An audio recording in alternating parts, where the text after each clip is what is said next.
Ahí estamos. Hermanos, que Dios les bendiga. Damos las gracias al Señor por poder reunirnos acá en esta instancia. Así que les voy a presentar al profesor Héctor Urrutia. Él también se va a presentar. Nos conocemos de jóvenes, cuando comenzamos en la misma iglesia. De ahí que nos conocemos hasta ahora. Gracias a Dios hemos mantenido una amistad y con el tiempo, así que agradecido del Señor también por esa amistad. Tenemos un tremendo profesor, un tremendo teólogo, y si hay que hacer preguntas en este módulo, este es el módulo donde más tienen que hacer preguntas, hermanos, porque hay que aprovechar la calidad de profesor que tenemos en este seminario. Así que el Señor les guarde, les bendiga y le doy el pase a nuestro profesor Héctor Urrutia. Gracias, Patricio. Como dice Patricio, nos conocemos de Lolos, ¿m? Cuando éramos solteros. Pastores, hermanos, yo les pido disculpas por llegar tarde. La verdad no me había acordado y andaba en otro compromiso también religioso, pero vamos a aprovechar el tiempo, ¿ya? Y prometo que de la próxima vez ya no nos vamos a atrasar. Voy a compartir unas diapositivas con ustedes. Las tenemos por acá. No es esto. A ver.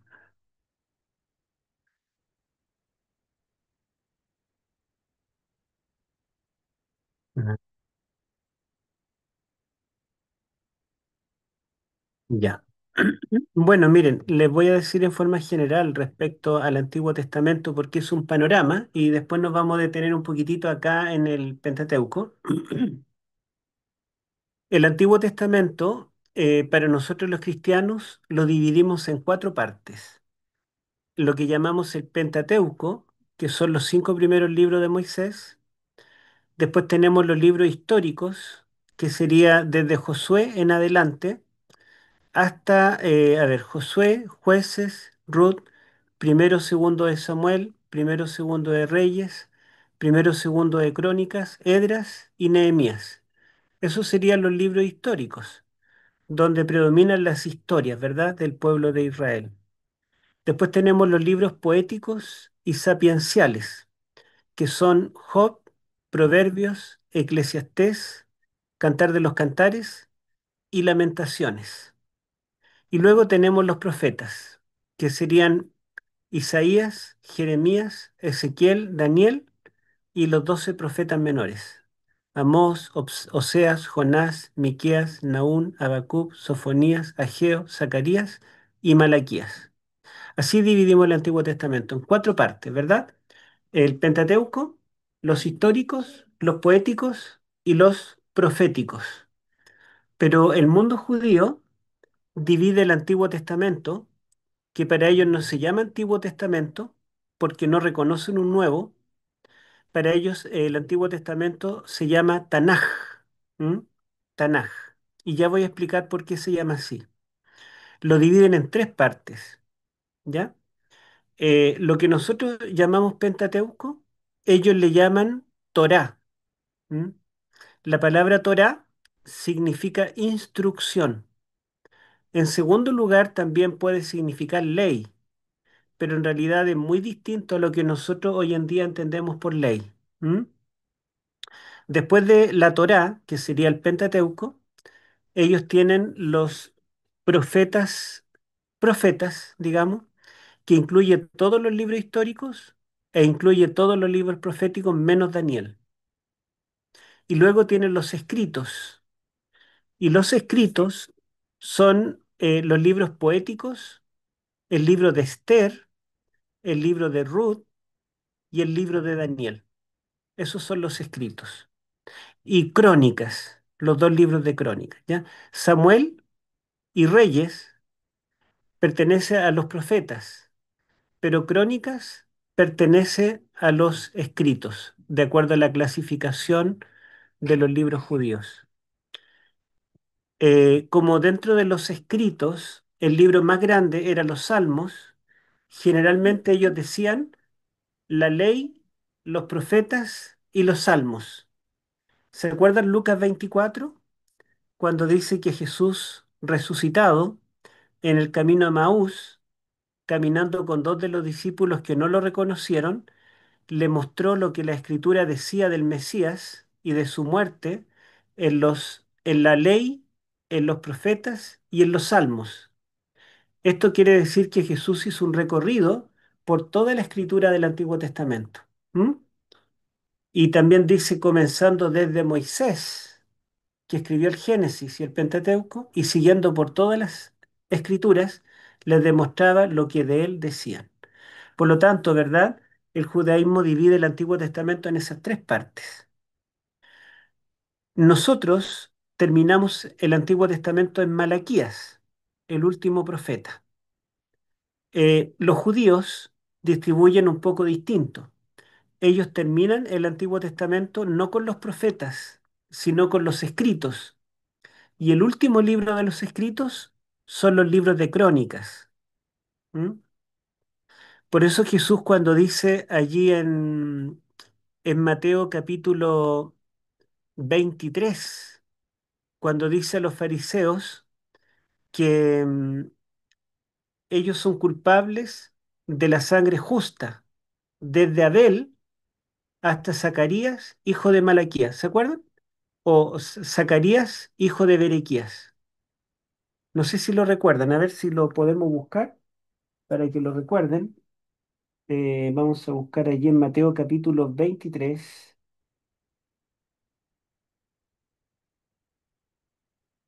mm,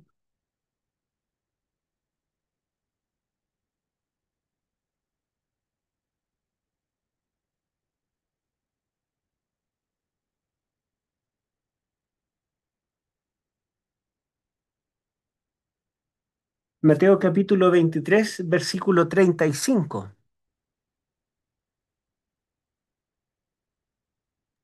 Llegué un poquito tarde a la clase. Sí, si la quiere leer, querido hermano pastor Sergio, Mateo 23, 35. Buenas noches, hermano Héctor, Buenas profesor. noches. Mateo Eh, 23, Mateo 35. 23, 23, 35, 23, 35. 35. Amén. En el nombre del Señor Jesucristo.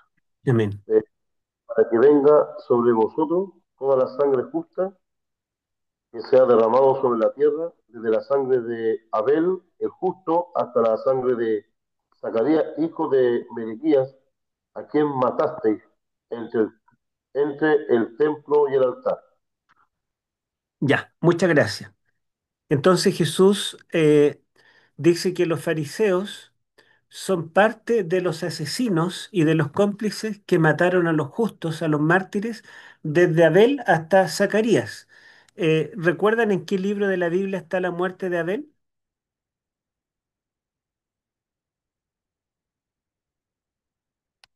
En ¿Dónde? Génesis, En Génesis, ¿verdad? Es Génesis. Y Génesis es el primer libro del Antiguo Testamento. Y no sé si ustedes saben o pueden buscar ahí en la referencia de sus Biblias dónde se habla de la muerte de Zacarías.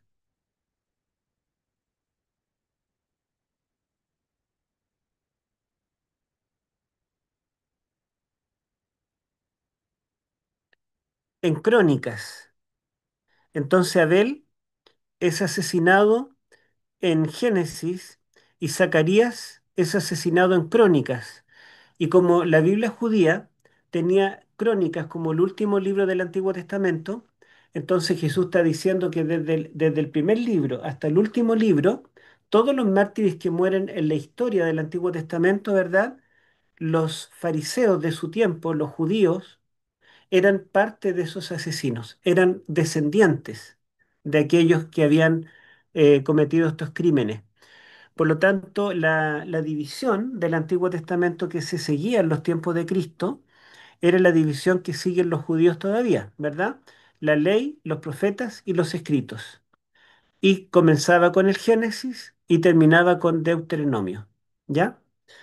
Ahora, el Pentateuco, para decir algunas cosas que en la primera parte, la palabra Pentateuco en estricto rigor no significa cinco libros. Penta en griego significa cinco, pero teujos en griego no significa libros. Pentateuco sería pentabiblia, así diría cinco libros. Pero teujos se refiere al recipiente, un cántaro de greda en el cual se metía el rollo, un rollo de la escritura. La idea de esto de Pentateuco o cinco recipientes es que el rollo de la Torá era tan grande que no cabía en un recipiente. Entonces hubo que dividirlo en cinco para poder meterlo en cinco tinajas, en cinco recipientes. Y esto conlleva la idea de que el Pentateuco en realidad no son cinco libros, sino uno. Fíjense que nosotros los cristianos hablamos del libro del Génesis, el libro del Éxodo, el libro de Números, pero en cambio, si ustedes ven, los autores bíblicos nunca citan Génesis, Éxodo o Levíticos, sino que ellos citan la ley de Moisés, la Torá. La ley dice, Moisés dijo, y cuando Moisés dijo, pueden estar citando del Génesis, del Éxodo, del Levítico, de Número o Deuteronomio, porque en el Antiguo Testamento, ¿verdad? No había distinción como cinco libros, sino que se los consideraba una sola obra, la Torá o la ley de Moisés. Y lo mismo en el Nuevo Testamento. Ustedes van a ver que tanto Jesús como los apóstoles están citando estos libros, pero nunca citan el Levíticos, el Deuteronomio, sino la ley de Moisés. ¿Mm? Bien, vamos a ver entonces, aquí tenemos, ¿cierto? Esa explicación, no lo voy a leer porque es lo que ya hablamos, ¿verdad? Bueno, y Torah significa instrucción, enseñanza o doctrina. Em, Hoy en día, ¿verdad? Le damos el significado de ley, pero la verdad es que la palabra ley en español viene del latín lex, que es una norma, es un mandato, y el que no obedece el mandato tiene un castigo. La palabra ley pertenece al ámbito legal, judicial, pero la palabra Torá no pertenece al lenguaje judicial ni legal, sino que al lenguaje más que nada familiar, paternal. Es como un padre instruye a un hijo. Entonces, la Torá es la instrucción. Por eso ustedes van a ver que la ley de Moisés cuenta historias, las historias de los patriarcas, tiene también leyes de perdón, de restitución, tiene también leyes condenatorias, tiene, ¿verdad? Qué sé yo, la experiencia de salvación de Egipto, el peregrinaje por el desierto. Le llamamos ley, pero en realidad no es un código legal, sino que el Pentateuco es un libro que tiene historia, tiene poesía, tiene cantos. Por ejemplo, el cántico de Éxodo capítulo 15 que canta Moisés y María cuando cruzan el Mar Rojo, ¿verdad? Tiene bendiciones. En fin, el Pentateuco tiene varios géneros literarios y no es como nosotros imaginaríamos un código legal. ¿M? No lo podemos limitar a un código legal. Y es porque la palabra hebrea Torá, como se le llama a esta sección de la Biblia, en realidad significa instrucción. ¿Mm? Bueno, ahí tenemos los cinco libros del Pentateuco, ¿verdad? ¿Y por qué le llamamos Génesis, Éxodo y todos los nombres que nosotros conocemos ahora? Es porque cuando los judíos tuvieron que traducir el Antiguo Testamento al griego, esto 3 siglos antes de Cristo, por orden del emperador o del faraón Ptolomeo II, Filadelfo, de África, de Alejandría, él quiso reunir en su biblioteca de Alejandría todos los libros importantes de todas las culturas del mundo. Y en Alejandría había una comunidad judía intelectual muy grande. Entonces le pidió Ptolomeo II a los judíos de allí que buscaran en Jerusalén eruditos que supieran bien el hebreo y también el griego y que tradujeran sus escritos sagrados al idioma griego.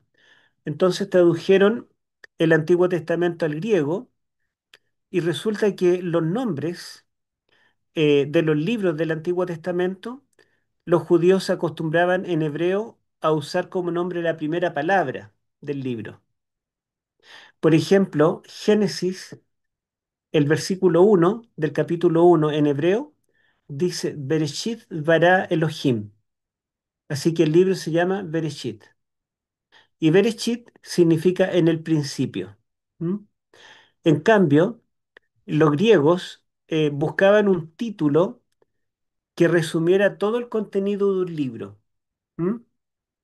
Entonces los judíos le pusieron como nombre Génesis. En realidad se pronuncia Génesis. Y Génesis significa engendramiento, porque el Génesis habla del engendramiento de los cielos y la tierra, habla del engendramiento de los distintos antediluvianos, habla de los engendramientos de los patriarcas, por lo tanto le pusieron al libro engendramiento, ¿ya? Y esto es algo diferente a creación, ¿ya? Pero la palabra Génesis en sí resume el contenido del Pentateuco. Y vamos a ver algunos detalles más posteriormente por qué le pusieron así. El segundo libro se llama Shemot en hebreo. Y Shemot significa nombres, porque fíjense cómo comienza allí Éxodo capítulo 1, versículo 1. Éxodo capítulo 1, versículo 1 en nuestra Biblia. En nuestra Biblia dice, estos son los nombres de los hijos de Israel que entraron en Egipto con Jacob. Está la lista de los hijos de Jacob que entraron a Egipto. Y cuando dice, estos son los nombres, eh, la palabra estos es un pronombre. El primer sustantivo, una palabra, digamos, importante, gramaticalmente, es la palabra nombres, y en hebreo es Shemot. El texto hebreo dice Be'ele Shemot. Be'ele significa estos son. Shemot significa nombres. Pero en cambio, los traductores de la Septuaginta le pusieron como título Éxodos.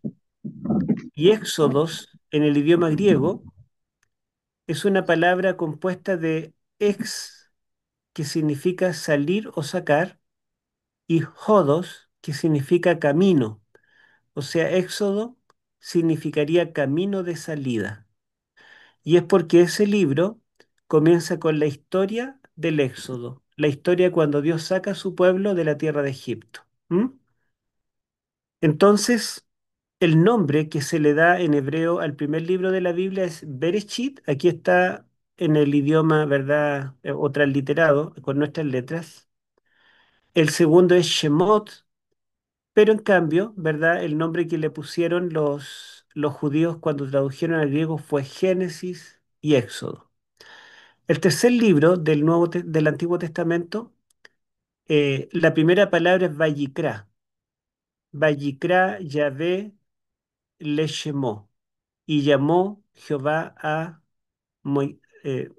Moisés. A ver, Vayikra Yahvé le Moshe, así dice. Y Vayikra es un verbo y significa y llamó. ¿Ya? Ahí está escrito como nosotros lo escribiríamos con nuestras letras, ¿verdad? Vayikra, y llamó. ¿Mm? En cambio, los judíos trataron de darle un nombre que resumiera el contenido y le llamaron Leviticon. Y Leviticon, de allí viene al castellano Levíticos, ¿cierto? Y Levíticos significa relativo a los levitas, porque los levitas estaban encargados del santuario, del tabernáculo. Y tenemos que Levítico son casi puras normas y reglas del santuario, leyes de los sacrificios, leyes de impureza y otro tipo de leyes. Y como hablaba del santuario, entonces le pusieron Levíticos, relativo a los levitas. Otra vez les menciono que los nombres de la Septuaginta de la versión griega eran nombres que más o menos resumen todo el contenido del libro. En cambio, el nombre que los hebreos le habían dado era simplemente la primera palabra del libro. El cuarto libro, los judíos le llaman Bemidbar, que se escribiría así, Bemidbar. Be significa en, Midbar significa desierto, porque fíjense cómo comienza el libro de Números. Números capítulo 1, versículo 1.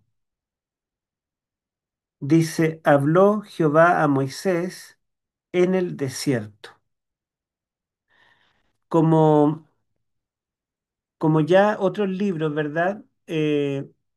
Digamos, comienzan en una forma similar, por ejemplo, y llamó Jehová a Moisés. Levítico se llama y llamó, a este se le puso en el desierto. Sin embargo, los judíos cuando traducen al griego le colocan arithmoi. Arithmoi significa números en castellano. De ahí viene aritmética. Entonces le colocaron números porque el libro comienza con un censo y termina con un censo. Y hay otros censos en el camino, ¿verdad? Cuando se cuentan los levitas que había, se cuentan los israelitas por cada tribu y también se enumeran las ofrendas. Y como hay tantos números, le pusieron números. ¿Mm? El último libro, el quinto, ¿verdad? Se llama Ha-Devarim. Ha-Devarim significa las palabras. Ha es el artículo las. Devarim significa palabras en plural, ¿ya? Las palabras. En cambio, en la versión griega le colocaron como título Deuteronomium. Y Deuteronomium, deuteros, significa segunda y nomos significa ley. Y es porque en Deuteronomio Dios le dice a Moisés que haga una segunda copia de la ley y la ponga fuera del arca. También nosotros tenemos que en el Éxodo, en el capítulo 20, están los 10 mandamientos. Pero en Deuteronomio capítulo 5, Moisés vuelve a repetir los 10 mandamientos. Así que este libro se llama Segunda Ley o Repetición de la Ley. Pero en hebreo se llama Hadebarim, las palabras. Y si buscamos en el libro de Deuteronomio, el capítulo 1 comienza diciendo, estas son las palabras que habló Moisés a todo Israel. Así que se llama palabras. Bueno, entonces, después ustedes pueden ver, yo les voy a dejar la diapositiva. El primer libro es Bereshit, el segundo es Shemot, el tercero es Vayikra, el cuarto Bemidbar y el quinto Hadebarim. Y ese es el significado de cada una de estas palabras. Y en cambio en la versión griega se llaman Génesis, Éxodos, Levíticon, Aritmoi y Deuteronomium. ¿M? Y son los nombres de la Biblia que tenemos nosotros los cristianos hoy en día. O sea, nosotros nos basamos en la traducción griega, no nos basamos en el texto hebreo para el nombre de nuestros libros. ¿M? Vamos a continuar. Entonces, los rollos del Mar Muerto son muy importantes para estudiar el Antiguo Testamento y solo el Antiguo Testamento, porque los que escribieron estos rollos vivieron antes de que se escribiera el Nuevo Testamento y al mismo tiempo eran judíos. Ellos tenían como libro sagrado solo el Antiguo Testamento, ya el Nuevo Testamento no existía. Pero es valioso porque como el Nuevo Testamento se escribió en tiempos más recientes y, y fue escrito con un propósito evangelístico, los mismos apóstoles hicieron varias copias de sus escritos y los mismos apóstoles recomendaban que hicieran copias de sus cartas y las enviaran a otras iglesias. Comenzaron a circular varias copias de cada uno de los libros del Nuevo Testamento ya en el primer siglo. Y hoy en día tenemos más de 5.000 rollos en el idioma griego original del Nuevo Testamento. Tenemos muchos, pero del Antiguo Testamento solamente teníamos unos pocos códices. Códice significa rollos, pero las hojas cortadas de piel de animal y cosidas. De ahí viene códices o códex. Como en forma de libro, pero una forma más arcaica. El códice más antiguo que tenemos del Antiguo Testamento, que se conserva todavía, es del año 1011 o 1010, 1008, perdón, del año 1008 después de Cristo. O sea, desde el tiempo de Cristo hasta este manuscrito que se llama Códice de Leningrado, porque se guardó en la ciudad de Leningrado, en Rusia. Fíjense que desde Cristo habían pasado, ¿cuántos años? 1000 años. Y la duda estaba si realmente los judíos cuando conservaban estos códices, cuando envejecían y tenían que quemarlos, si traspasaban al códice nuevo exactamente lo mismo o cometían errores. O quizá por pertenecer a una secta judía diferente, modificaban algo. Era la duda. Y si nosotros pensamos que pasaron 1000 años hasta Cristo, pero el Antiguo Testamento comenzó a ser escrito mucho antes de Cristo. Moisés escribió más o menos el año 1500 antes de Cristo. Malaquías se escribió por el año 400 antes de Cristo. Entonces ya habían pasado siglos, incluso milenios, hasta Cristo. Y el material no duraba tanto, entonces se traspasaba de copia en copia a mano. Cuando es una fotocopia es fácil porque no hay error, ¿verdad? Pero cuando tenemos que copiar a mano es muy fácil que nos equivoquemos. Entonces estaba la duda si ese Antiguo Testamento en hebreo que se conservaba, que es del año 1008 después de Cristo, si realmente era fidedigno o se habían introducido cambios que podían cambiar una doctrina. Bueno, al descubrirse los rollos del Mar Muerto, desde el año 1957, perdón, 1947 al 1957, se encontraron en total 12 cuevas, todas saqueadas. Lamentablemente no había ninguna cueva que pudieran encontrar los arqueólogos íntegra, sino que todas ya habían sido saqueadas y habían vendido muchos de estos rollos o fragmentos en el mercado negro. Seguramente era mucho más lo que había, ¿verdad? Pero lo que los arqueólogos lograron sacar es lo que conservamos de los rollos no muertos y lo que recuperaron del mercado negro. De estas 12 cuevas, 11 conservaban rollos. La número 12 ya no tenía nada. ¿M? La que tenía más rollos era la número 4, ¿ya? Allí habían muchos de los libros del Antiguo Testamento. Bueno, entre paréntesis, estas son las tinajas o teujós en griego, donde se guardaban los rollos adentro. ¿M? Y obviamente un rollo que fuera muy gordo no entraba. Por otro lado, los rollos largos se iban pegando hojas, fuera de papiro, que era de papel, o de piel de animal, ¿verdad? Un pergamino, se pegaban hojas, pero no podían tener más de 10 metros, porque se rompían. Y para enrollar y desenrollar era difícil. Por lo tanto, ¿verdad? Por esa limitación, el Pentateuco se dividió en 5 rollos, pero en estricto rigor es un solo libro. Y fíjense ustedes que de los manuscritos del Mar Muerto se encontraron 39 rollos diferentes de los Salmos. Y después, en importancia, en cantidad, sigue el Pentateuco. Miren, Deuteronomio 33 rollos distintos. Cuando decimos rollos distintos, no estoy diciendo que se encontró el rollo completo, porque se encontraron fragmentos. De todos los libros del Antiguo Testamento solo se encontró un rollo completo, de un libro. No sé si alguien sabe de cuál libro del Antiguo Testamento se encontró un rollo completo, que está guardado en un museo en Jerusalén.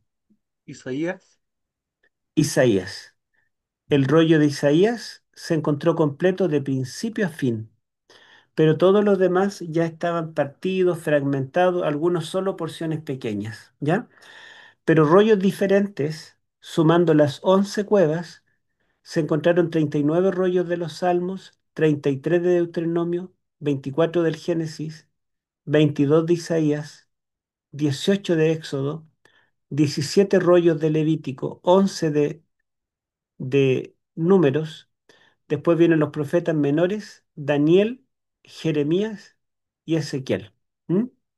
Entonces, fíjense ustedes que em, el Pentateuco, junto con los Salmos e Isaías, eran los libros favoritos de los judíos 3 siglos antes de Cristo.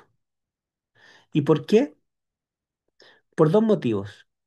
Porque los Salmos era, aparte de ser palabra de Dios, era el himnario de ellos. Si nosotros hoy en día o pasaran 2000 años y encontráramos una iglesia cristiana, ¿verdad? Una iglesia evangélica, encontraríamos Biblias e himnarios, ¿cierto? Dentro de la iglesia. Bueno, los himnarios de ellos eran el rollo de los salmos. ¿M? Y como los salmos los cantaban en todos los cultos, en la sinagoga, ¿verdad? Para recibir el sábado, en las fiestas solemnes.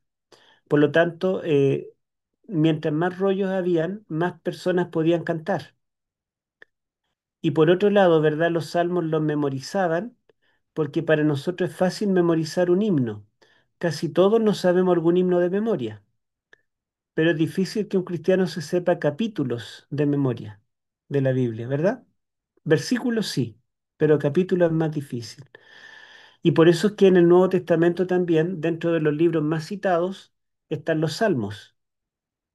¿Mm? Pero además hay otro motivo por el cual hay tantos libros de los salmos y de Isaías. Es porque los salmos son mesiánicos en su mayoría. Los salmos los escribió la mayoría David, que es el prototipo del Mesías que va a venir. Y las experiencias de David son proféticas. Y en muchos de los salmos se anuncia el Mesías. Y lo mismo Isaías. Y la expectativa de los judíos antes de Cristo era la venida del Mesías. ¿Mm? Y junto con los salmos e Isaías está el Pentateuco. Así que para ellos era muy importante el Pentateuco. ¿Cuán antiguo es? Miren, no solamente los rollos del Mar Muerto, que datan de 2 siglos y 3 siglos antes de Cristo, sino que se han encontrado otras evidencias de la antigüedad del Antiguo Testamento. Se descubrieron estos rollitos de plata en una tumba. En una tumba en Jerusalén, un judío fue sepultado por allí por el siglo séptimo, octavo antes de Cristo, y dentro de las cosas que dejaron en la tumba, dejaron 2 rollitos de plata que estaban ya en esta forma, imposibles de abrir. Pasaron como 10 años y se buscó todas las técnicas modernas para poder desarrollarlos, sin destruirlos. Y, y se pensaba que estos rollitos tenían algo escrito. Por lo tanto, había que tratar de desenrollarlos sin que se borrara el contenido, hasta que lo lograron. Y estos son los 2 rollitos. Estas son fotos, estos son los dos fotos, y estos son dibujos. Y efectivamente están escritos con el idioma hebreo antiguo, son del siglo séptimo antes de Cristo, y tienen promesas del Pentateuco y de los Salmos. Por ejemplo, bueno, aquí yo lo tengo, aquí está el texto, ¿verdad?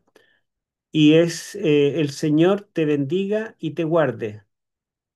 El Señor haga su rostro brillar sobre ti y tenga de ti, y sea gracioso hacia ti, o tenga de ti misericordia. El Señor alce su rostro sobre ti y te dé paz. ¿Esto le recuerda algo? ¿Alguna parte de la Biblia? Sí. pero no voy a La decir todo. bendición, la bendición sacerdotal, que está en Números capítulo 6. ¿Mm? La bendición sacerdotal que Moisés dice a Aarón, que es la bendición con la cual los sacerdotes deben bendecir al pueblo de Dios. ¿Mm? Entonces, tenemos que parte del libro de Números está en este rollito. Son dos rollos, ¿verdad? Uno más grande que está acá y este más chiquito. El más chiquito es el que tiene este contenido, la bendición sacerdotal. Y esto tiene 7 siglos antes de Cristo. O sea, es mucho más antiguo que los rollos del Mar Muerto. Miren qué interesante, porque hoy en día los críticos, y ya desde un siglo, 2 siglos atrás, los críticos decían que el Pentateuco era inventado muchos siglos después, en tiempo de los griegos, que Moisés no existió, ¿verdad? Y varias otras críticas hacia hacia el Pentateuco. Bueno, y el otro rollito, el más grande, tiene un collage de promesas. Fíjense, está citando de Éxodo, de uno de los 10 mandamientos, sería este el segundo mandamiento, y Deuteronomio, ¿verdad? También tiene, bueno, no puse los textos, pero hay más de un texto del Antiguo Testamento que está citando, y principalmente el Pentateuco. Fíjense que Éxodo, Deuteronomio y Número ya existían en ese tiempo, eran muy conocidos, y de aquí ellos pudieron extraer promesas para una persona que descendía a la sepultura. ¿Mm? Ya, vamos a ver. Pero no solo eso, miren, en este libro de arqueología, The Old Testament in Archaeology and History, el Antiguo Testamento en la arqueología y la historia, de varios eruditos evangélicos, ¿ya? Ellos nos dicen en la página 283 y 284, a ver, el establecimiento geográfico de la etnogénesis israelita, en otras palabras, cuando Israel se establece en tiempo de Josué y los jueces en Canaán, porque hoy en día se niega que haya sido real la historia del Éxodo y de la entrada en Canaán y la posesión de la tierra en esa forma milagrosa. Y muchos dicen que en realidad los israelitas siempre estuvieron allí, que nunca hubo un éxodo, pero aquí nos dice que lo que la arqueología puede descubrir es que en la colina central, el país montañoso central de Canaán, Canaán, la tierra de Canaán, es parecida a Chile. Tiene una cordillera de la costa y una cordillera central. Y en medio hay un valle que está cruzado por el río Jordán. En el norte, en ese río hay un lago grande que se llama el Mar de Galilea, y al sur hay un lago grande que es salado y se llama el Mar Muerto. Entonces hay un centro cruzado por el río que es un valle, una cordillera de la costa que más o menos baja y una cordillera central que es más alta. Esa cordillera central estaba habitada por un pueblo, por tribus que se piensa que son judíos, israelitas, en el tiempo de Josué y jueces. Miren, dice una región montañosa que se extiende desde el sur, desde los fines del sur del valle de Jezreel, perdón, desde el fines a ver, desde el sur al fin del valle de Jezreel. El valle de Jezreel está en el extremo norte, hoy en día pertenece al Líbano, en el norte del valle de hasta el valle del Beersheba en el sur. Ahí hubo o había unas pocas ciudades de la era del Bronce tardío. Esto más o menos como el año 1300 antes de Cristo, ¿ya? En esta región, incluyendo Shechem. Shechem para nosotros sería la ciudad de, em, ¿cómo se llama bueno, en castellano no me acuerdo cómo le llamamos a Shechem. Silo, Silo, donde se puso el templo, ¿verdad? El tabernáculo en el tiempo de Elí, el sacerdote Elí.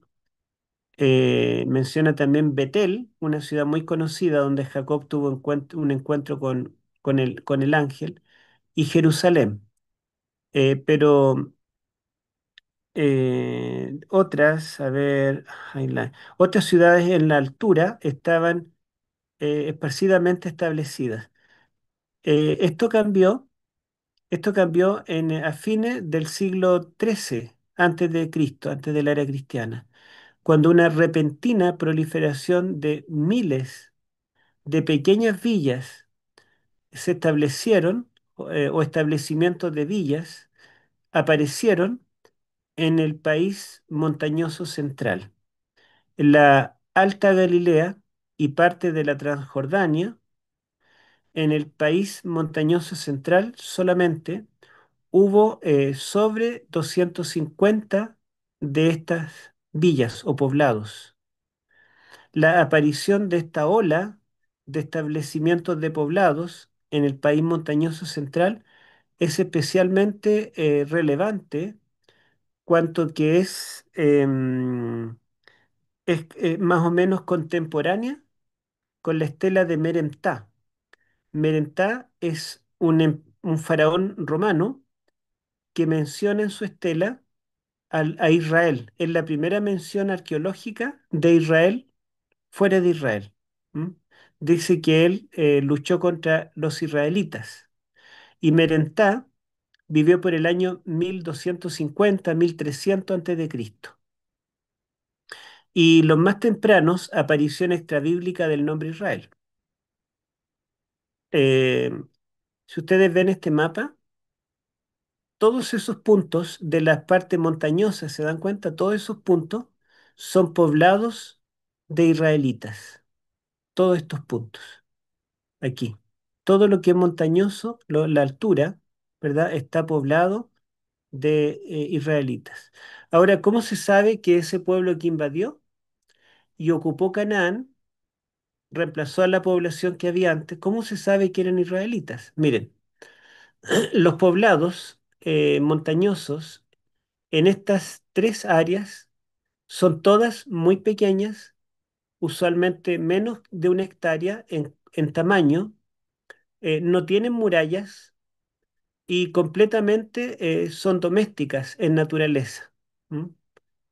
Ellas son caracterizadas por una cultura material utilitaria simple. O sea, no es una cultura muy elaborada, no tienen grandes edificios, no tienen monumentos, son, digamos, muy simples en su estructura social, con un rango limitado de formas cerámicas no decoradas. Lo normal en Canaán, en los pueblos cananeos, que su cerámica era decorada en ese tiempo. Pero este grupo que pobló toda Palestina, fíjense, de extremo a extremo, y a los dos lados del río Jordán, ellos no tenían decorada la cerámica.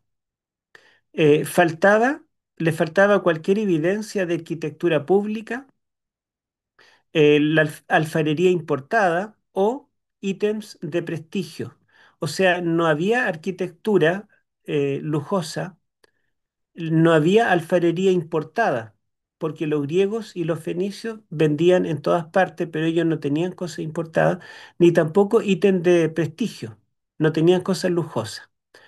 Todo de lo cual son típicos de las ciudades urbanas de la edad del bronce tardío.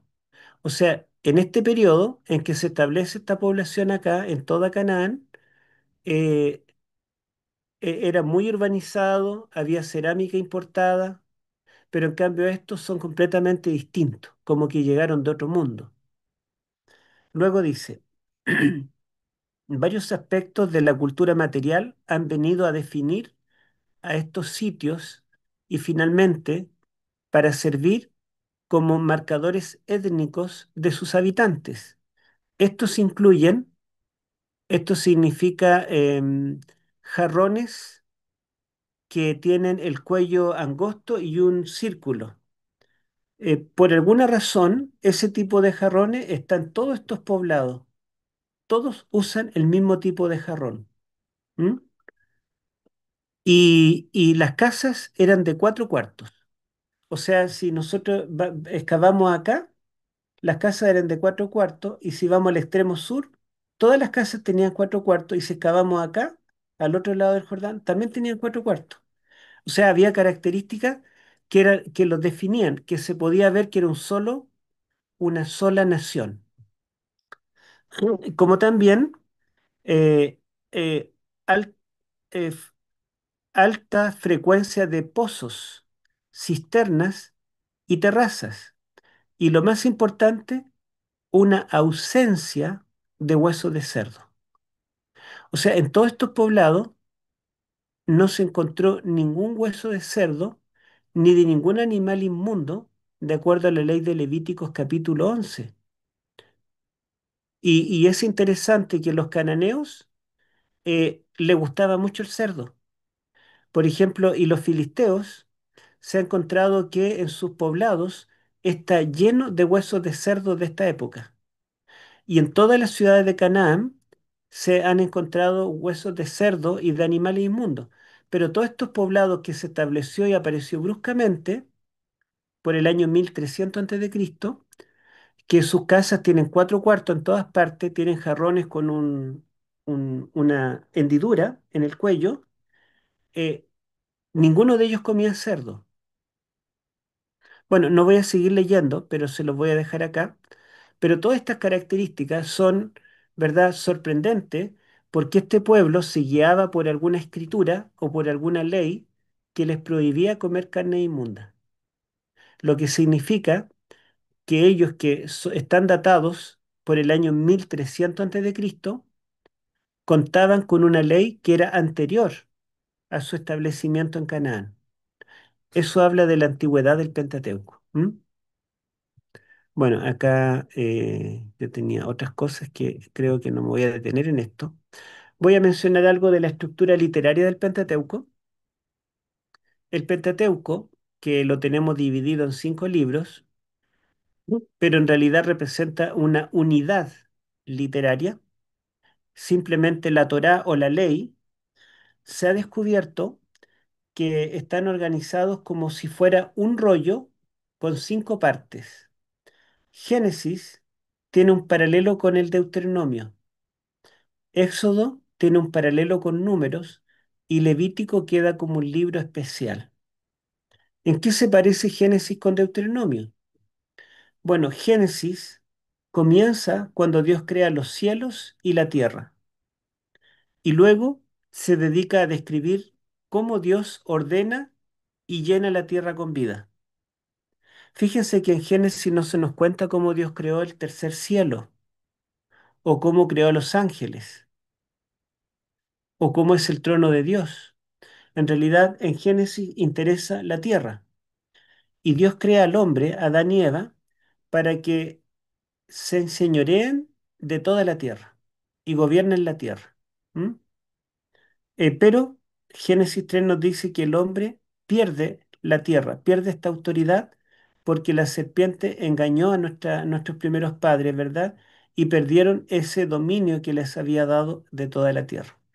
Si vemos Deuteronomio, Deuteronomio termina cuando el pueblo va camino a la tierra, y de hecho ya llegaron a la tierra prometida. Aquí hay una tierra que se pierde y aquí hay una tierra que se está recuperando, ¿verdad? La tierra de Canaán. Fíjense que el Edén era un huerto que estaba lleno de frutos, y Canaán es una tierra donde abundan los frutos, una tierra que emana leche y miel, una tierra de abundancia. ¿Se acuerdan los frutos gigantes que trajeron los espías? Bueno, entonces hay un paralelo entre el Génesis con Deuteronomio. Hay muchos más, pero es como para darle una idea general. ¿M? Vamos desde un Edén perdido, una tierra perdida, a una tierra recuperada. El libro del Éxodo de Número nos cuentan el viaje, el peregrinaje de Israel desde Egipto a Canaán. Éxodo comienza con el pueblo esclavo en Egipto, pero salen y caminan, avanzan hasta el Sinaí. Se detienen allí.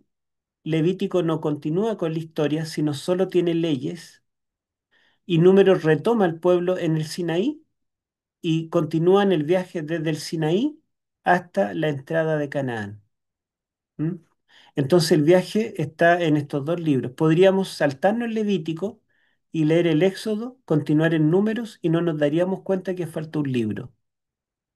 Ahora, en Éxodo y en Números se destaca, digamos, la apostasía del pueblo. El pueblo siempre está fallando, reclamando, protestando contra Dios. Moisés está intercediendo y Dios los está perdonando.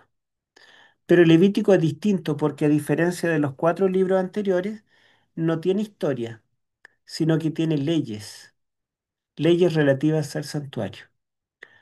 Y cuando se forma esta estructura, que se llama quiasmo, el primero tiene relación con el último, el segundo con el penúltimo, y el que queda en el centro es lo que el autor inspirado quiso destacar. El santuario y el culto levítico es lo que quiere destacar el autor inspirado. Porque acá en Génesis comienza todo bueno en gran manera, todo es perfecto, pero entra el pecado y trae dolor, sufrimiento y muerte. Pero en el santuario Dios revela cómo va a restaurar el Edén, cómo se volverá a vivir sin pecado, sin dolor y sin muerte. Porque en el santuario se encontraba el perdón del pecado, la pureza del enfermo, del impuro, y Dios prometía también un plan de salvación que estaba ilustrado en los ritos, particularmente en la muerte del cordero sacrificial. Y ese corderito o el animalito que moría en el santuario estaba representando al Mesías que habría de venir para morir por nosotros en la cruz.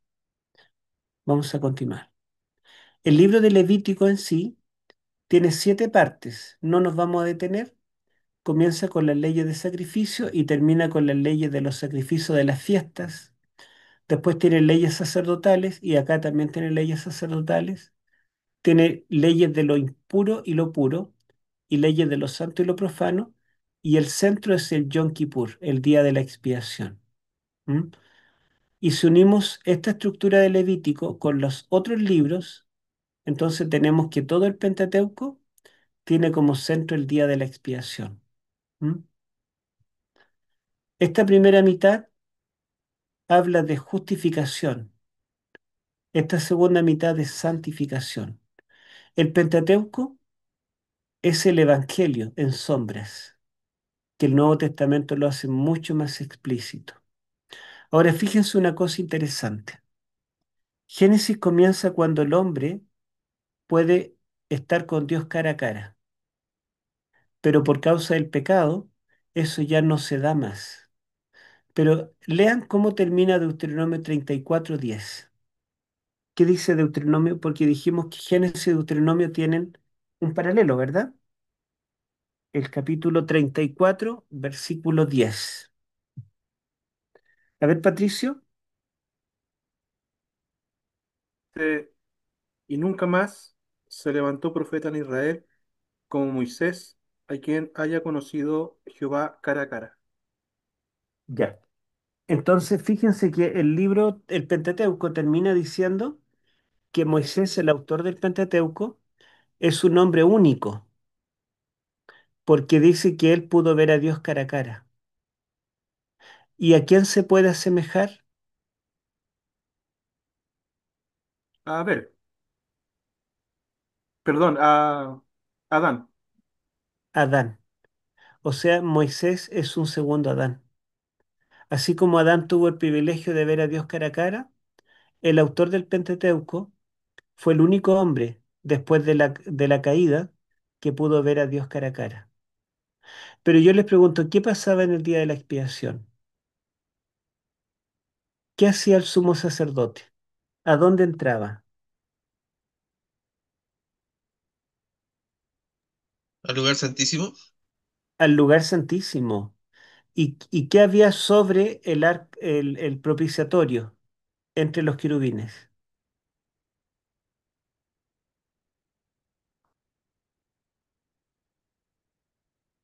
La Shekinah, la gloria de Jehová. Miren, busquemos en Éxodo capítulo 25, versículo 22. Éxodo capítulo 25, versículo 22.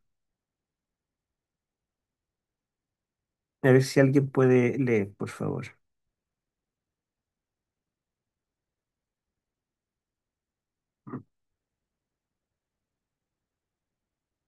A ver, ¿quién quisiera leer? Amén. Ya. 25-22. Dice, y de allí me declararé a ti y hablaré contigo de sobre propiciatorio, de entre los dos querubines que están sobre el arca del testimonio, todo lo que yo te mandare para los hijos de Israel. Ya. Entonces allí está diciendo que sobre propiciatorio es el lugar donde Dios habitará, donde Dios se manifestará y donde Dios revelará su gloria a Moisés. Por lo tanto, el propiciatorio que está sobre el arca del pacto en el lugar santísimo es el lugar de la presencia de Jehová. Y en el día de la expiación era el único día donde un hombre podía ver la gloria de Dios, la Shekinah. En este caso, el sumo sacerdote Aarón. Entonces, vean ustedes que la presencia de Dios está en los dos primeros capítulos del Génesis, donde el hombre ve a Dios cara a cara. Se repite en el último capítulo del Deuteronomio, Moisés vio a Dios cara a cara, y en el centro, en Levítico 16, donde hay un hombre que en ese día entrará al lugar santísimo y verá la gloria de Jehová. Ahora, yo les pregunto, eh, en toda esta historia del Pentateuco, ¿en qué momento podemos decir que el hombre estaba libre del pecado? ¿O quiénes estuvieron libres de pecado? Que podemos decir que todo era bueno en gran manera.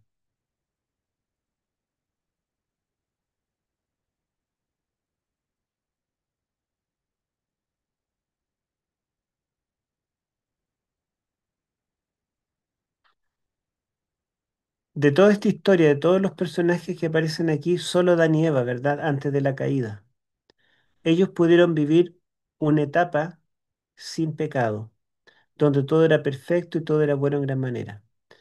Pero yo les pregunto, ¿acaso en el día de la expiación no era purificado el pueblo, el santuario, el campamento, y el pecado era completamente erradicado y el pueblo era limpio en ese día? En otras palabras, en el día de la expiación había como un reseteo y se volvía a una condición similar como era en el Edén, aunque duraba un día. Ya al otro día había que volver, ¿cierto?, a hacer ritos y el pueblo volvía a la normalidad. Pero en ese día todo el pueblo se afligía, confesaba sus pecados, Dios perdonaba los pecados, limpiaba las impurezas.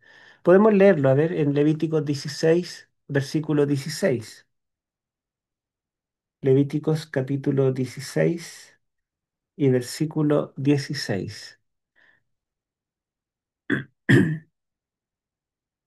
Dice, a ver dónde está, aquí. Así purificará el santuario a causa de las impurezas de los hijos de Israel, de sus rebeliones y de todos sus pecados. De la misma manera hará también al tabernáculo de reunión, el cual está entre ellos, en medio de sus impurezas. O sea, en este día Dios iba a purificar las impurezas de Israel, a perdonar sus pecados y a eliminar sus rebeliones. Entonces, el día de la expiación, ¿verdad? Que se hacía una vez al año, era como un retorno al Edén. Y de esta manera Dios a través del santuario estaba ilustrando que Dios iba a acabar con el pecado y las consecuencias del pecado en algún momento futuro. ¿Mm? Bueno, creo que eso sería, ¿verdad? Las diapositivas que quería compartir. Y si hay alguna opinión, alguna pregunta, bienvenida. Sí, ese texto, el último, dice, así purificará el santuario. Y es Y se podría decir que es como un tipo del sacrificio o de lo que Cristo hizo por nosotros. Eso quiere decir también que si el santuario hoy en día o el tabernáculo somos nosotros los seres humanos, somos el templo del Espíritu Santo, se refería también un poco eso a esa purificación de nuestro cuerpo a través del Espíritu Santo en estos días después de Cristo. Bueno, básicamente el tabernáculo del desierto estaba ilustrando la morada celestial de Dios, porque allí en Éxodo capítulo 25, versículo 9, dice que el tabernáculo debía ser hecho de acuerdo al modelo que se le mostró en el monte. Y si nosotros recordamos en Primero de Reyes capítulo 6, cuando Salomón ora para inaugurar el templo que reemplazó al tabernáculo de Moisés, él dice que cada vez que alguien ore en dirección al santuario de Jerusalén, dice, tú oirás también allá en el cielo en tu morada. Por lo tanto, el tabernáculo terrenal era una forma de ilustrar el plan de salvación que se desarrolla en el cielo, en el santuario del cielo. Y si recordamos en Hebreos, la carta a los Hebreos, ¿verdad? El capítulo 8, los primeros dos versículos, dice que lo principal que hemos venido diciendo es que tenemos tal sumo sacerdote que se sentó a la diestra del Señor en las alturas y el ministro del santuario y de aquel verdadero tabernáculo que levantó el Señor y no el hombre. O sea, el tabernáculo del desierto o el templo judío del Antiguo Testamento, en el nuevo pacto está, digamos, el cumplimiento, porque el antiguo pacto es en promesa, el nuevo pacto es el cumplimiento es el santuario celestial. Allí Cristo llevó su sangre, ¿verdad? Allí Cristo presentó su sangre en favor del pecador. Él muere aquí en la cruz, ¿verdad? En la tierra. Lo que Cristo hace está siendo ilustrado por los ritos del santuario.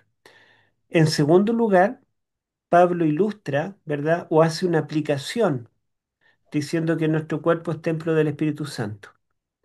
Y también Pablo hace una ilustración diciendo que la iglesia es un templo del Espíritu Santo. Vosotros sois, como iglesia, el templo del Espíritu Santo, en forma colectiva y también en forma individual, nuestro cuerpo. Pero es una aplicación.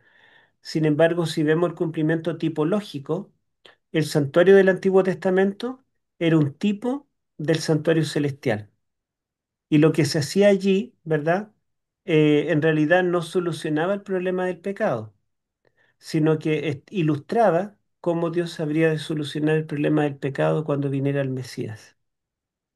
Amén.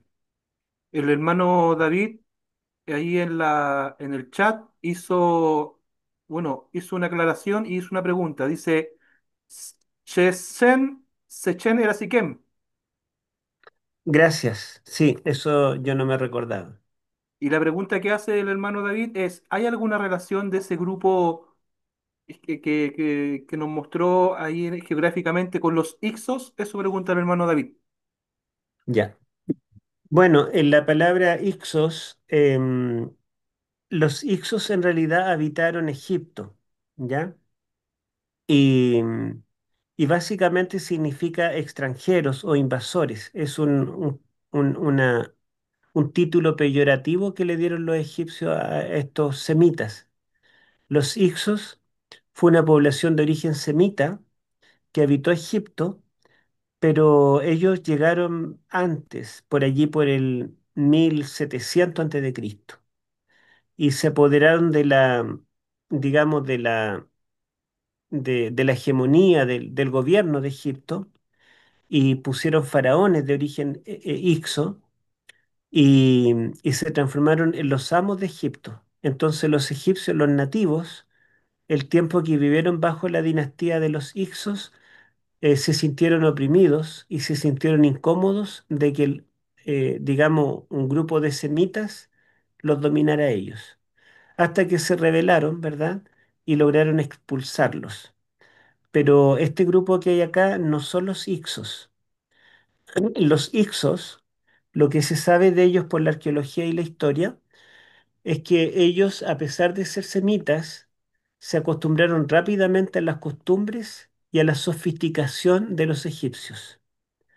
Ellos querían parecerse a los egipcios.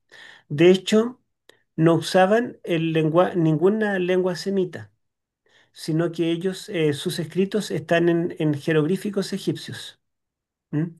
Porque querían parecerse a los egipcios. En cambio, este grupo que habitó Canaán y que apareció bruscamente, ¿verdad? Y que habitó en todas partes, era un grupo semita, un grupo que y tenía costumbres muy simples. Ustedes ven que no tenían grandes lujos, no tenían decoraciones. En cambio, los Ixos, ellos tenían todo el decoro, la sofisticación de un grupo de gente, podríamos decir arribista, ¿verdad? Que vinieron de afuera, pero se hicieron del poder y ellos se acostumbraron a todo el decoro y el lujo que los egipcios gozaban. O sea, ellos trataban de imitar a los egipcios. ¿M? Eran muy diferentes a este grupo de semitas que pobló Canaán por el siglo XIII antes de Cristo. Amén. ¿Alguien tiene alguna otra pregunta respecto a la materia pasada hoy? Bueno, Patricio, ¿Sí le escuchó? eh, sí, mire, no sé si tanto con respecto a la materia, pero sí tiene que ver con el seminario. Me gustaría, si se pudiera, eh, pudiera decir al profesor, que de hecho creo que no hubo una presentación, no sé si me lo perdí o no, solamente sabemos el nombre, pero Eh, eh, bueno, usted hizo una presentación en realidad. Usted hizo una presentación. Quería saber cuántos, de cuántas clases se va a componer esto, algunos detalles que siempre se dan para poder tener esa pequeña idea. Eso, por favor. Sí. Claro, faltó decir las clases. Pues lo que hablamos con el profesor es que van a ser 11 clases. ¿Por qué? Porque la materia es demasiado. Es mucho la materia y llegamos a un acuerdo que para poder abarcarlo, incluso así yo creo que una materia como esta abarca más clases, ¿cierto, profesor? Sí, yo lo doy en 6 meses, pero lo Oh, podemos hacer en 11 clases. 6 meses. Ujú, Así que no podemos estar 6 meses, así que vamos a hacerlo rápidamente en 11 clases, ¿ya? Así que ujú. eso. ¿Alguna otra pregunta? Sí, yo tengo una referente a la traducción que se hizo de la Biblia al griego, ¿cierto? Ahí ese es el griego antiguo y se hace la Septuaginta, ¿cierto? Y de ahí salieron nuestros libros que nos tenemos actualmente, lo que decía el pastor. Pero después cuando hubo la comparación de las traducciones, porque llegaron nuevos pergaminos, ¿estas coincidían con las traducciones o igual hubieron cosas que cambiaron? Quedé con esa duda en delante. No quise preguntar, pero no interrumpir. Ya, bueno, justamente, digamos, esas traducciones antiguas al griego, que se llama la Septuaginta, es muy importante en el momento de determinar el texto original. Por ejemplo, los traductores cuando traducen una Biblia al español, ellos no solamente se fijan en el texto hebreo, el idioma que originalmente fue escrito en el Antiguo Testamento, sino que también se fijan en la Septuaginta. ¿Por qué? Porque la Septuaginta es muy antigua, fue traducida antes de Cristo. Significa que cuando Cristo vino a la tierra, existía la Biblia en 2 idiomas, el hebreo original y el griego. Y por otro lado, cuando nosotros estudiamos el Nuevo Testamento en griego, nos damos cuenta que en vez de citar el Antiguo Testamento hebreo, ellos citan la Septuaginta. ¿Y por qué citan la Septuaginta? Por 2 motivos. Porque como el Nuevo Testamento se escribe en griego, porque en esos tiempos el idioma más popular del mundo era el griego, el hebreo, incluso los judíos no lo hablaban, hablaban arameo. Entonces, al escribir, el Nuevo Testamento tiene como propósito llevar el Evangelio a todo el mundo. Así que lo escriben en el idioma que todo el mundo habla. Y como ya existe un Antiguo Testamento en griego, eso les facilita porque no tienen que traducir, sino que lo tienen que copiar nomás de la Biblia griega que ya existe. Por otro lado, el Antiguo Testamento hebreo se usa más que nada en Jerusalén y en Judea, pero el resto de los judíos de la diáspora, los judíos de Alejandría, los judíos de Antioquía, los judíos de Roma, los judíos de Corinto, los judíos que habitan en todas las otras ciudades del mundo, usan la Septuaginta. Entonces, solo un grupito limitado a Palestina están acostumbrados al texto hebreo. El resto de los judíos del mundo entero usa y maneja la Septuaginta. Por lo tanto, cuando los discípulos escriben un Nuevo Testamento para testificar al mundo entero, y no solamente a Palestina, entonces prefieren traducir de la Septuaginta porque ellos se saben de memoria esos versículos. Y aparte de eso, si ellos lo quieren comparar, lo que tienen a disposición es la Biblia griega. Esa es la importancia. Ahora, cuando nosotros comparamos qué tan fiel es al original, generalmente muy fiel. O sea, el texto hebreo, el texto griego es prácticamente lo mismo. Sin embargo, vemos algunas diferencias. Por ejemplo, en el libro de Jeremías, el libro de Jeremías tiene 52 capítulos, es muy largo, pero la versión griega es una versión resumida. No colocaron todas las profecías, colocaron las más importantes. Entonces allí vemos que hay un cambio que es notorio. Y en ese caso, para el libro de Jeremías, es más confiable basarnos en el texto hebreo solamente. Por otro lado, los libros de Samuel, la Septuaginta, la versión griega tiene como ideas más completas.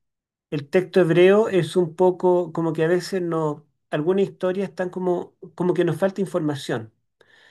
Y resulta que los rollos no muertos que se han encontrado en hebreo, curiosamente, se parecen más a la Septuaginta que al texto hebreo que conservamos del año 1008 después de Cristo.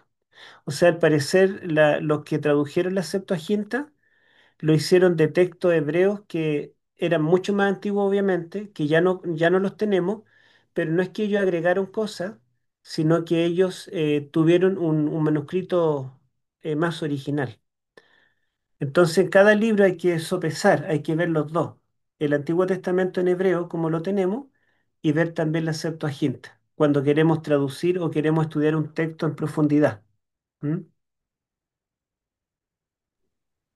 Yo tengo una pregunta. Bueno, a mí cuando yo antiguamente escuchaba que la Biblia fue escrita en griego, no me hacía mucho sentido porque yo no imaginaba un grupo de pescadores hebreos escribiendo la Biblia en griego. No me lo imaginaba. Pero resulta que lo que el profesor está comentando ahora, el tema de la Septuaginta, que la usaban la mayoría de los judíos que no estaban en Palestina, sino que estaban afuera, podríamos decir que Pentecostés jugó un papel crucial para que los discípulos pudieran hablar en esos idiomas extranjeros para poder traducir la Biblia, especialmente hablamos puntualmente del griego. Bueno, justamente allí en el Pentecostés nos damos cuenta que aunque era un solo imperio, ¿verdad? Mundial, cada país en realidad tenía su propia lengua, tenían su propia lengua nativa. ¿Y cómo lo hacía el Imperio Romano para que se entendieran en todas partes? Aunque ellos, el idioma de los romanos era el latín, era una lengua muy poco culta y era una lengua, digamos, que no tenía tanto vocabulario. Y ya los griegos, durante 3 siglos antes de que Roma fuera imperio, los griegos habían helenizado al mundo, o sea, lo habían culturizado y habían impuesto el griego como el idioma mundial. Por lo tanto, cuando Roma se establece como imperio, no pueden sacar el griego. Ya el griego tiene siglos en todas partes del mundo. Y como era un idioma más perfecto, mejor hablado, tenía más vocabulario, los romanos no se empeñaron en imponer su idioma, siguieron con el griego. Y los mismos romanos hablaban en griego cuando iban a otro país. Es, por ejemplo, ahora el idioma que se ha impuesto como idioma mundial es el inglés. Si pudiéramos viajar a, no sé, pues a Asia, si hablamos inglés, nos salvamos, digamos. Si vamos a Europa, en Alemania, si hablamos inglés, igual nos salvamos, ¿verdad? No necesitamos aprender alemán para ir a Alemania, árabe para ir a Arabia, chino para ir a China, sino que el inglés es como el idioma internacional. Y por ese motivo, entonces los discípulos escribieron en griego. Ahora se sabe también que en Galilea los judíos, la mayoría hablaban griego. Miren qué interesante. Hablaban griego y hablaban arameo, pero no hebreo, porque como habían vivido 70 años en Babilonia y los que salieron de Babilonia habían nacido y se habían criado en Babilonia, aprendieron el idioma de Babilonia, que era el arameo. ¿M? Y el hebreo solamente lo hablaba una élite en Jerusalén, que eran los sacerdotes, los escribas, un grupo selecto. Pero el idioma que hablaban los judíos cuando salieron de Babilonia era el arameo, y luego cuando fueron colonizados por los griegos, ¿verdad? Y helenizados, ellos adoptaron el griego. Así que o hablaban griego o arameo, pero no hebreo. Y así que lo más probable es que ni siquiera tuvieron que aprender griego, sino que ya lo sabían. No un griego así, digamos, como de los filósofos, pero un griego más popular, ¿cierto? Y de hecho el griego del Nuevo Testamento se llama koiné, porque koiné significa común, es el griego del pueblo, no es un griego culto, ¿m? Es un griego de una comuna de los barrios bajos. Así se escribe el Nuevo Testamento. ¿Alguna otra pregunta?